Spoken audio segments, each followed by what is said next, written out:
யோகாசனம் அது உடலுக்கு சிறந்த சக்தியை அளிக்கிறது என்கிறார் ஆசன ஆண்டியப்பன் அவர்கள். நம் விடியலிவா நிகழ்ச்சியின் முதல் பகுதியாக வரவிருப்பது நலமுடன் வாழ.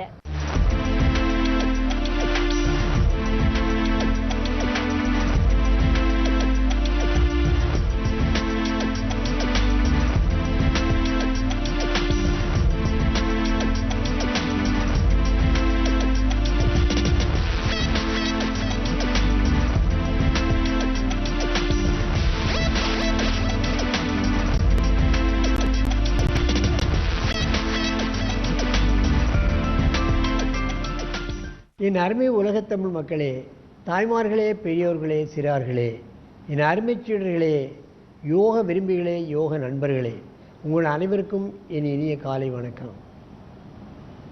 கலைஞர் தொலைக்காட்சி நிகழ்ச்சியில் நலமுடன் வாழ என்னும் பிரிவில் யோகாசனத்திற்கு அதிக முக்கியத்துவம் கொடுத்திருப்பதை நீங்கள் அறிவீர்கள். அதிகாலை வேளையில் நாம் நல்ல பல காரியங்களை செய்கின்றோம். ஆகவே அன்று முழுவதும் நமது காரியங்களெல்லாம் செம்மையாக நடக்கவும் வெற்றிகரமாக நடக்கவும் வேண்டுமானால் யோகாசனத்தை செய்ய வேண்டும். மணிக்கணக்காக செய்ய வேண்டும் என்பதல்ல, பழகுவதற்குத்தான் மணிக்கணக்காக ஆகும். பழகிய பின்பு 10 நிமிஷம் போனால் போதும். நேரமில்லை என்று சொல்கிறார்கள். ஆகவே தான் நான் சொல்கிறேன், ஏதாவது ஒரு நல்ல ஆசனத்தை தேர்ந்தெடுத்து நீங்கள் தினமும் காலையில் 10 நிமிடம் மூச்சு பயிற்சியும் செய்தால் போதுமானது. மாதத்தில் ஒரு வேளையாவது ஒரு நாளாவது நீங்கள் இயற்கை உணவுகளை உண்டு கழிக்க வேண்டும். இந்த வயிறை சுத்தம் செய்வதே இல்லை. என்றைக்கு சுத்தம் செய்திருக்கிறோம்? அதை சுத்தம் செய்வது இயற்கை உணவு தான். பழங்கள், காய்கறிகள், கீரைகள் இவைகளை மட்டும் ஒரு நாள் சாப்பிட்டு இருப்போமே ஆனால் வாயிலிருந்து மூலம் வரைக்குள்ள பகுதி சுத்தமாகிவிடும். நோய் என்பதே வராது. அது யோகாசனத்தின் மூலமாகத்தான் மனோதிடம் ஏற்படும். அதை சாப்பிட்டு கொண்டு இருக்கக்கூடிய வல்லமை நமக்கு கிடைக்கும். அந்த முறையில் இன்றைக்கு போரூர் மேல்நிலைப் பள்ளியிலிருந்து ஒரு மாணவன் 7வது வகுப்பு படிக்கின்றான், அருணாச்சலம்.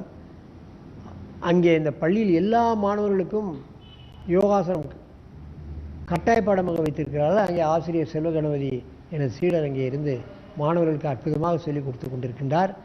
இப்பொழுது அந்த பையன் அந்த அற்புதமான ஆசனத்தை செய்ய போகிறான். பத்ம சிரசாசனம், சிரச பத்மாசனம் என்று கூட சொல்லலாம். அது மயூராசனம்.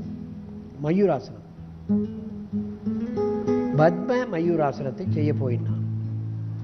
இது கொஞ்சம் கடினமான ஆசனம். மயூராசனம் செய்வது என்பதே கடினம். பத்மாசனம் போட்டுக்கொண்டு அந்த மயூராசனத்தை செய்துட்டான். வயிற்றிலே நல்ல இறுக்கம் கிடைக்கும். வாத பித்த சிலேத்வம் சமன்பட்டு விட்டால் மனிதனுக்கு நோயே கிடையாது. அதை சமன்படுத்தக்கூடிய வல்லமை இந்த பத்ம மயூராசனத்துக்கு உண்டு.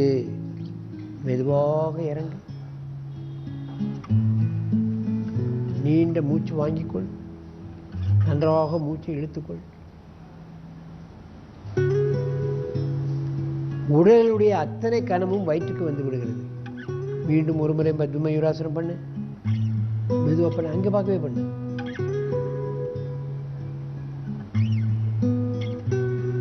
உடலினுடைய அத்தனை கனமும் கைக்கு வந்து விடுகிறது. வயிறு கை முட்டினால் இறுக்கம் கிடைப்பதால் சிறுகுடல், பெருங்குடல், கல்லீரல், மண்ணீரல் இவைகள் பலம் பெறும். வயிற்றின் அமுக்கத்தின் காரணமாக ஹார்ட் அண்ட் லங்ஸ் முகப்பகுதிக்கு இரத்தம் அதிகமாக வந்துவிடும். மெதுவாக கலைத்துக்கொள். நீண்ட மூச்சு வாங்கிக்கொள். அப்படியே வலது பக்கமாக இடது பக்கமாக திரும்ப. நல்ல திரும்ப.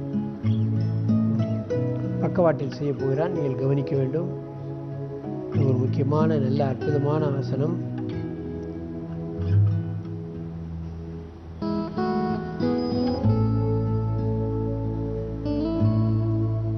காலை சற்று விரைப்பாக்கினால் நல்லா இருக்கும்.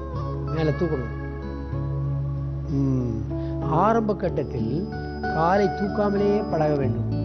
பிறகு யாராவது காலை பிடித்து அவனை அந்த வெயிட்டை 2 பக்கமும் ஈக்குவல் ஆக்குவதற்கு பழகி பின்பு அப்புறம் தூக்கணும். மெதுவாக இறக்கு.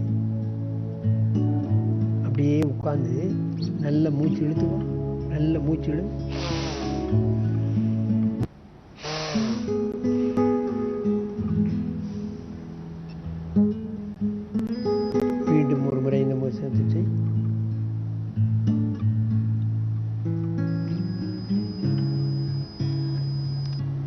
மெதுவாக செய்யணும். இது சற்று கடினமான ஆசனம்.